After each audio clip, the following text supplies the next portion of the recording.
What's up, guys? It's the Sound Alchemist here with Gersh1. And we're back at it to give you more answers in another episode of For the Greater War. So this is a series where we answer the questions left by you guys. If you have a question about Warhammer 40K or anything, just comment down below. Put question in front of your question so we can filter through all the comments and we can pick them out. Lickety split, basically. Oh, I like that word, lickety. So this question comes from Harry Anderson. And his whole question is, if an orc was captured by the Imperium and put in captivity with food and enemies to kill, how big could he get? Also, could the Imperium brainwash an orc with either psychic powers or technology? Ooh, a two-parter. So the first part, real quick, would it continue to grow? Somewhat, but nothing. It's like a zoo animal. Like, when you go to the zoo and you see, like, they give the big cats, like, games to play, kind of like to mimic hunting, you're mimicking it. Right. Same thing with an orc. There's a difference between being out in the battlefield, getting stuck in, and having a human get thrown into your cage and you fight them, guns or no guns or whatever. Right. It's like the orcs feed off the Wa energy, and so it's just one orc alone. There's no Wa energy to feed off of. Exactly. So yeah, your idea wouldn't really work. But there is a really good fan fiction out there. Basically, type in orc Ogren fanfic. I don't want to spoil it for you, but just look that up. We've talked about it. We've talked about it in the past. But yeah. So then the second part to that story is, can they use psychic abilities or technology? And the answer to that is no. I've never seen it in the lore. I know there are psychic powers that let you, like, brain control other things. So, I mean, it's a possibility, but I've never heard of an actual instance of that happening. So it would probably take a really strong psyker. But if that strong psyker is using that strength to take control of an orc, it's probably not a very smart psyker. Right. It's like, why control an orc when you're a freaking space marine? Yeah, you're like a librarian or something. That does bring another thing too that I've been thinking about. Has there ever been instances of orcs allying with humans? Yes, countless times. There's an entire clan called the Blood Axes that like to be mercenaries. Mm-hmm. Will the Imperium itself say that they openly hired a mercenary of another species to help them out? Of course not. They wouldn't say that. But does it happen? Yeah, it happens with rogue traders and whatnot. The only thing to keep in mind is whenever orcs and humans ally, it always ends up bad for the human. Usually, yeah. The orc is going to somehow turn on you. It's either not going to do the job that you asked it to, or it's going to take the weapons that you promised him to pay him with and then kill you and take everything from you. So there is no such thing as a loyal, orc. That's right. But yeah, that was that question. Let's move on. Amy, this XU? Anyway, it's another orc question. Oh. If orcs release spores when they die, and then they form more orcs, is there any way to actually fully remove the orcish threat? Or do they simply just have to try and keep the population small enough to prevent them from having enough forces to form a proper Wa? There is a way, exterminatus, so if you blow up the entire planet, then you'll be fine. But then you'll have little orc colonies in the remaining asteroids, and so it's like, you blow up the whole world, but they're still gonna pop up. Yeah, the only other thing too is like Tyranids. Tyranids would just like melt everything down. Mm-hmm. But I guess that is a form of control, because every time an orc pops up, or every time orc spore gets released, it absorbs it. So it's kind of like farming orcs. Yeah. Tyranids should farm orcs. I could already imagine the Tyranid with their overalls and little orc, like orc Brussels sprouts. Yeah, there's little like cabbage patches, and you pull it out, and it's a little squig. Oh, this one's not ready yet. And he goes to the next one, he pulls it out, it's a freaking huge orc. Yeah, this one's ready. It's got like metal on it for some reason. Yeah. Next question comes from Ork Feroce. Ooh, a lot of orky stuff. Someday you start again Magic the Gathering lore again, or Gersh1 eat all his cards with salsa roja. So I'm guessing, will we ever go back to Magic the Gathering videos? Maybe. Yeah, in the future. Those didn't get that much, that many views. I think it's because the YouTube Magic the Gathering is very, very competitive. Oh yeah. And you have Magic the Gathering itself, like the company. Yeah, putting out videos and stuff like that. Yeah, which we're starting to see GW do, which is it's kind of scary, but you know it happens. Mm-hmm. The Dude 2552. If you were put in charge of the lore, what would you do for the final conflict? And what would the galaxy look like afterward? Would the Imperium triumph over chaos? Would the Eldar's new god finally be born? Etc. So this is an awesome question that really takes some time to think it through to actually give you something awesome and noteworthy. But that being said, let's give you something off the top of our heads. Yeah, I want to see something where basically Chaos and the Imperium wipe each other out. There's no Chaos God. The Emperor has been dead officially. And then that leaves all the other races to kind of spring up and flourish. So it would be kind of like a... Yeah, there's a big battle. Chaos, Chaos and the Imperium kill each other. And then it's like, Warhammer 40K. And you see like the Tau Empire with all their technological advances.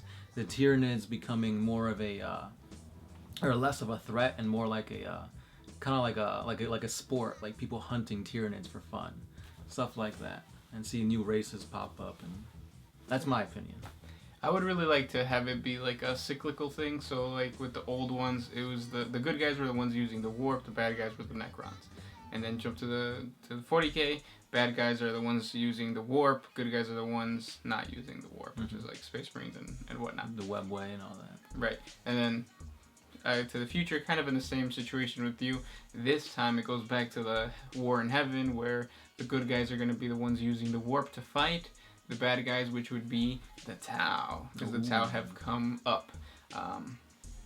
Yeah, and they're in control. So then, what I would do is I would like kill off the Emperor, but he does create. He does become a god, but he becomes a Chaos God of Triumph. And he sends out his saints and whatnot, and those are the small, dying race, kind of like the Eldar, but they're fighting the non-warp using people, which is the Tau. Interesting. Yes. Let's make fanfics of that. Yes, please do, guys. We're not. Next question. Is it me? Yeah. John Redcorn. What? Yeah, we haven't heard from you in a while. What happens if a low-ranking soldier of the Imperium impregnates a female commissar or a female inquisitor? Can we still be in love, or he's the one? Or is our love forbidden? Love is probably forbidden in the battlefield. Like, I'm not too sure about what goes on in the military, but I'm pretty sure that if a woman does get pregnant in the military, she will take a leave, because you can't fight with a baby in your belly. At least, not the way 40K seems to say that people fight. Yeah. So yeah, I think that's frowned upon. Oh yeah, definitely. Probably if like a higher up, like a higher up official. Commissar in the commissariat. Yeah, he'll probably see that as like heresy or something like that. Like, why are you getting your mind off of other things? You should be fighting for the Emperor and whatnot. So. Yeah, I could already see the little screenplay playing out. It could be a movie, and then you'd be like, no commissar, or no true commissar would be pregnant. And then the lady would be like, but it's the son of the Emperor. And then the guy takes his bolter.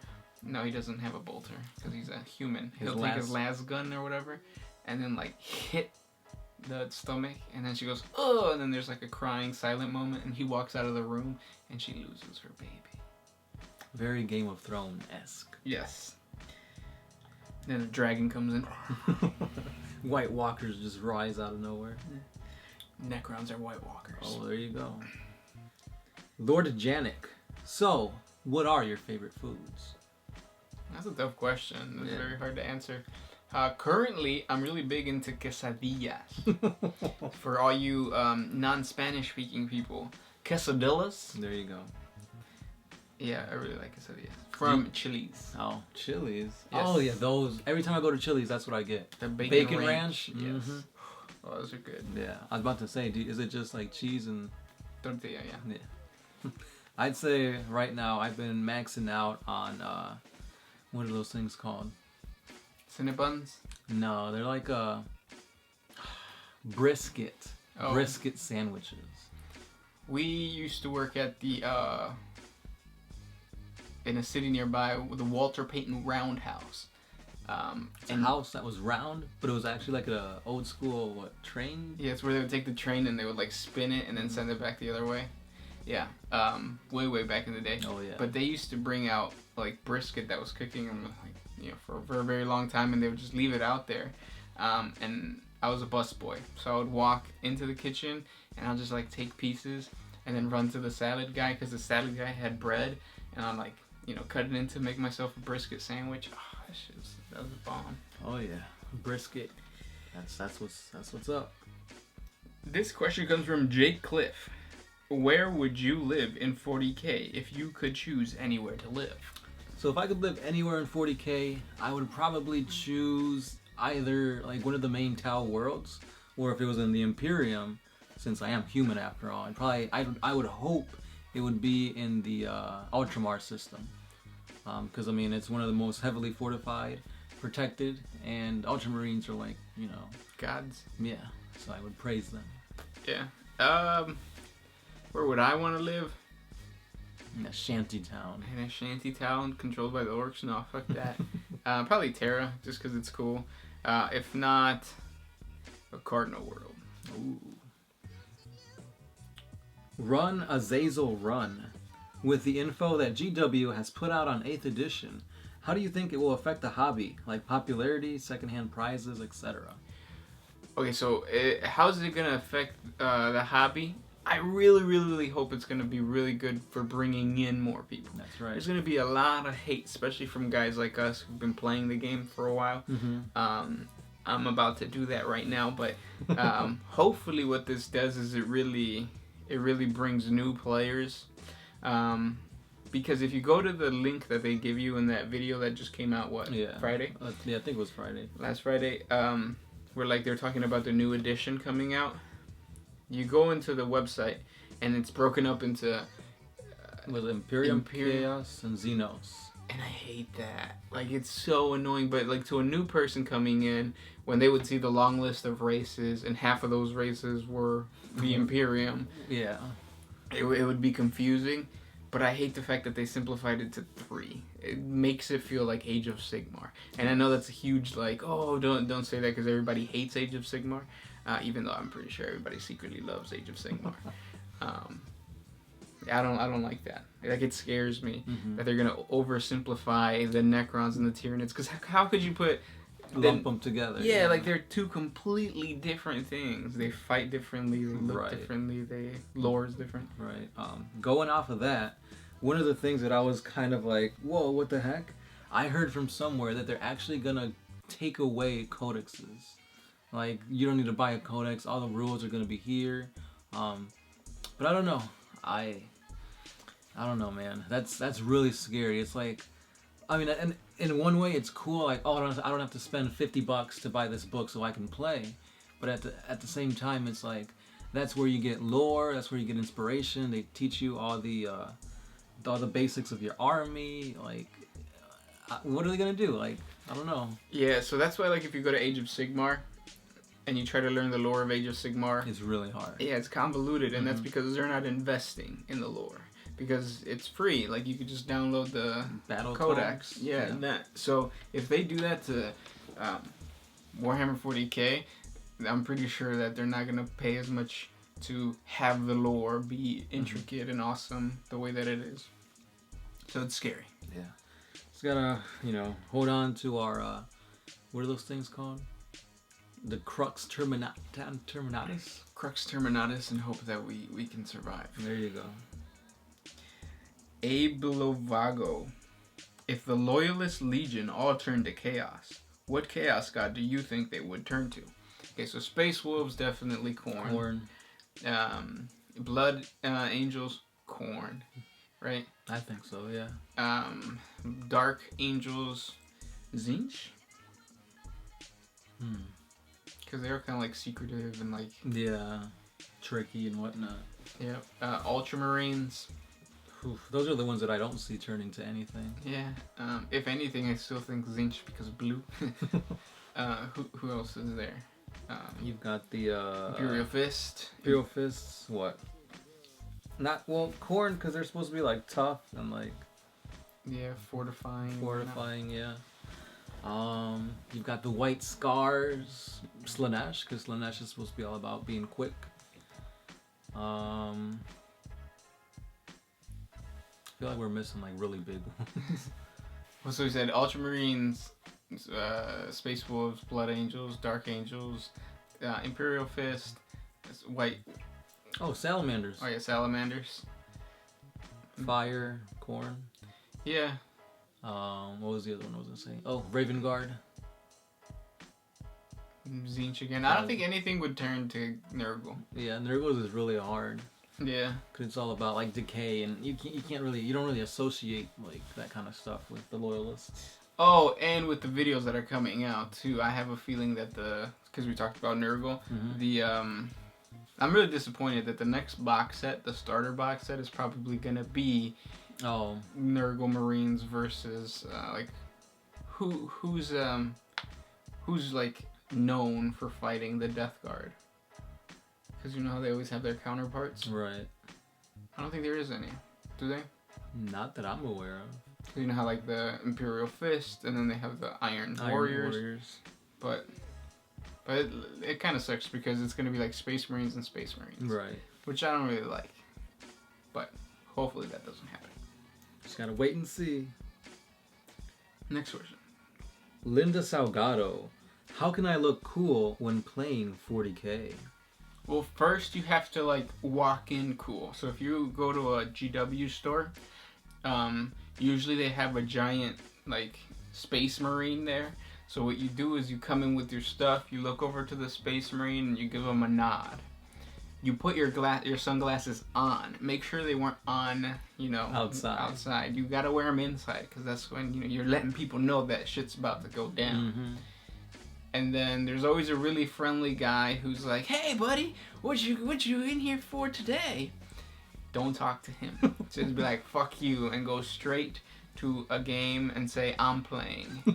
Just literally like push everything off the table. Yeah, and play the toughest guy. So you gotta play Necron, you gotta play Tau against them. Right, yeah. Bring the most have no friends army. Like, if you play this army, you're gonna win guaranteed turn 1 table. Mm-hmm. And then when they say, "What army are you playing?" you say you play Black Templars. And then that's it. That's it, man. You're cool. Mm-hmm. Last question, Dragon Punch 903. Why is there close combat in 40K? Why not just blow stuff up or develop overpowered guns that render swords, power fists, etc. obsolete? That is a very great question, but you're always going to need, close combat because no matter what, you're not always going to be blowing stuff up. Not every, police force is going to blow up their own world when, you live there. Yeah. And it looks cool. Right. Because who doesn't want to wield a freaking, power sword or power fist? Yeah. It's like, yeah, I could shoot you, but I'm going to beat you down with this big, bulky, slow fist. That makes no sense. Right. But yeah. Those were the questions for this week, guys. Thank you for sending them our way. If you have more questions, comment down below. Put question in front of your question, like we said.